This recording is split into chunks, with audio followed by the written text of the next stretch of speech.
Montana in the 1982 NFC title game. 58 seconds left. San Francisco trails Dallas.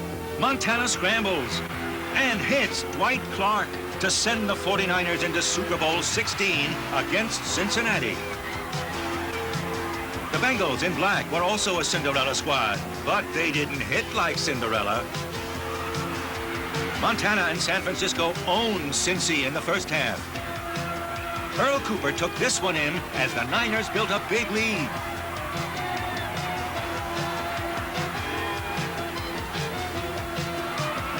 But the Bengals weren't through until this third quarter showdown. 4th and goal on the 1. Ken Anderson gives to 250-pound Pete Johnson. And he is stuffed cold. Forrest Gregg's Bengals come up short, and Bill Walsh's 49ers became 1982's Super Bowl champions. Harvey Keene's Milwaukee Brewers made their first ever World Series appearance in 1982 against Whitey Herzog's Cardinals. Joaquin Andujar faced the Brewers in Game 3. He and the Cards were cocky. In the 5th inning, Pete Vukovich found out why. With 2 on, he deals to Willie McGee. Bye-bye. McGee had hit only 4 homers all year, but tonight he felt a pair, and that wasn't all. Bruce Sutter faces Gorman Thomas in the 9th. It may go. Willie McGee went above the wall to choke off the Brewer rally. St. Louis took Game 3, thanks to Willie McGee. After Milwaukee took Game 4, Robin Yount took Bob Forsch downtown in Game 5. Yount's opposite field shot iced another Brewer victory, and Harvey Keene liked the look of things. The Brewers were going back to St. Louis, 1 victory away from a world championship. They didn't do it in Game 6, but Joaquin Andujar got rocked by Ben Oglivie in Game 7.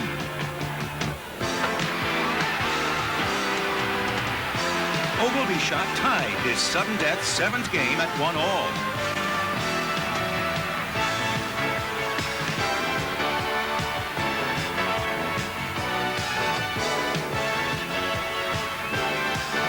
And now, the Brewers made their move.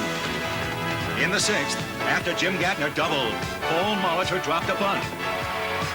Andujar pounced on it and threw it away. The Brewers went on to build a 3-1 lead. But in the bottom of the 6th, Bob McClure lost that lead.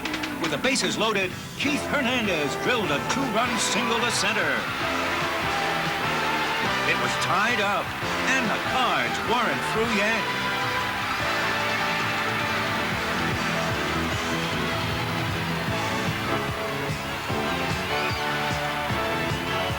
George Hendrick up for the Cards. Hendrick punches a single through the right side. Mike Ramsey strolls home, and the Cards take the lead. They get 2 more for reliever Bruce Sutter, but he didn't need them. Sutter shut Milwaukee down, and the Cardinals won their 9th World Championship in 1982. Bond, 1982's best-loved film. Co-star Jane Fonda presented her ailing father with his first Oscar for Best Actor, with wife Shirley sharing the moment. I'm going to have a hard time forgetting Golden Pond now, I'll tell you. Philadelphia lost to Boston in the 1981 semifinals, but Billy Cunningham's 76ers vowed it wouldn't happen again in '82. And Andrew Toney's 34 points in Game 7 held Boston at bay. Julius Erving saved his best shooting for the finale.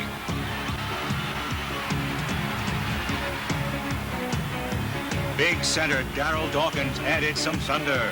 And this time around, the 76ers knocked the Celtics out of the playoffs. But Cunningham's crew had a long way to go. To Los Angeles, in fact, to take on Kareem Abdul-Jabbar's Lakers for the NBA title. Game 6. Abdul-Jabbar and L.A. have Dr. J and Philly down 3-2. Los Angeles charges out to an early lead as Kurt Rambis stuffs one.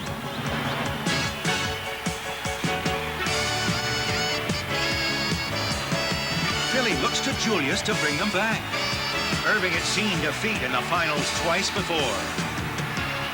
Tonight, he poured in a game-high 30 points to keep it close. He played like a champion. Norm Nixon went coast to coast on this one as the Lakers held on to a slim lead.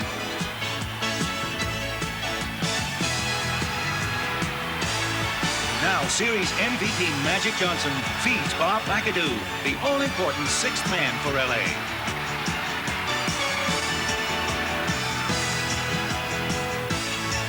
And of course, as always, Kareem was everywhere.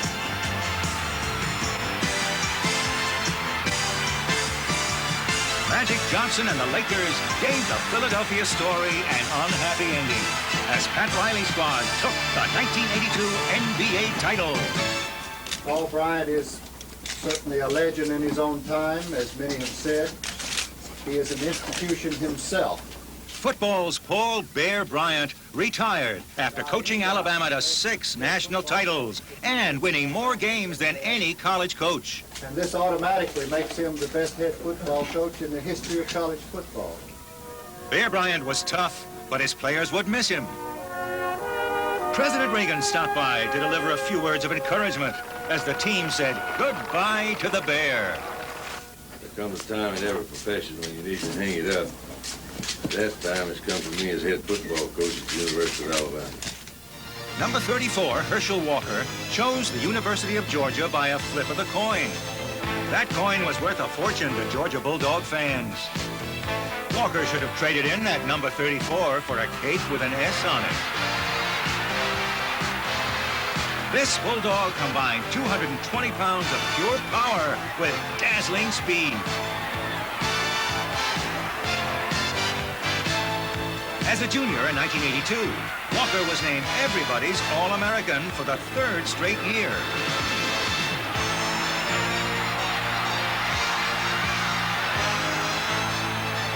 He became the first third-year man ever to top the 5,000-yard mark in career rushing. It is now a great pleasure to announce the winner of the 1982 Heisman Memorial Trophy from the University of Georgia, Herschel Walker. That 1982 announcement surprised no one.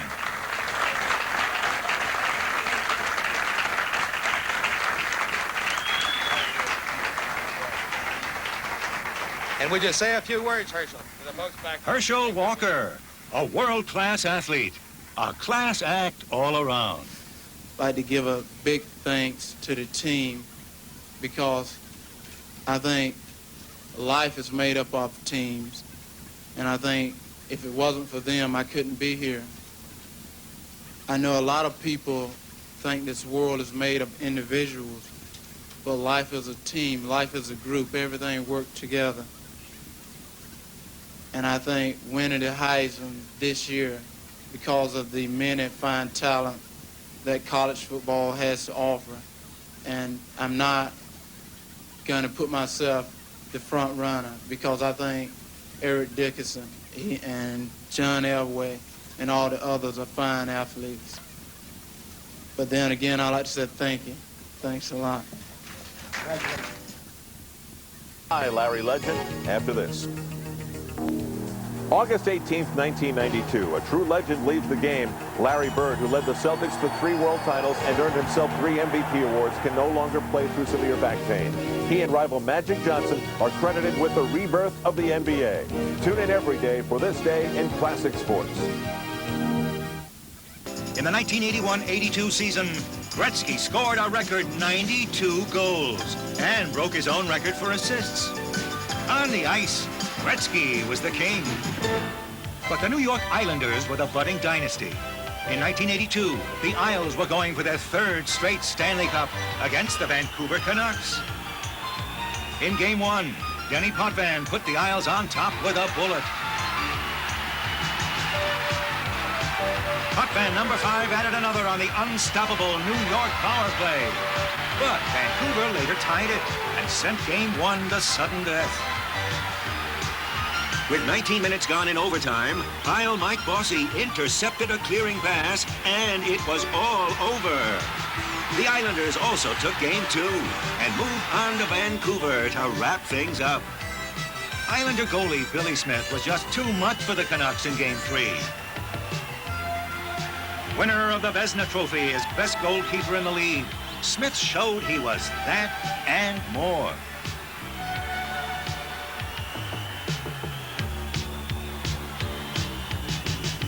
On offense, Mike Bossy turned in this spectacular airborne goal in the second period.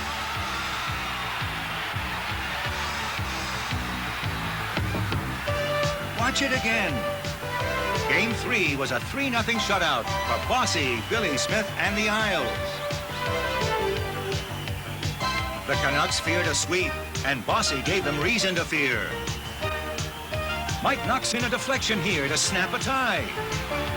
Bossy again. Mike Bossy clinches the game and the third cup in a row for the 1982 Islanders.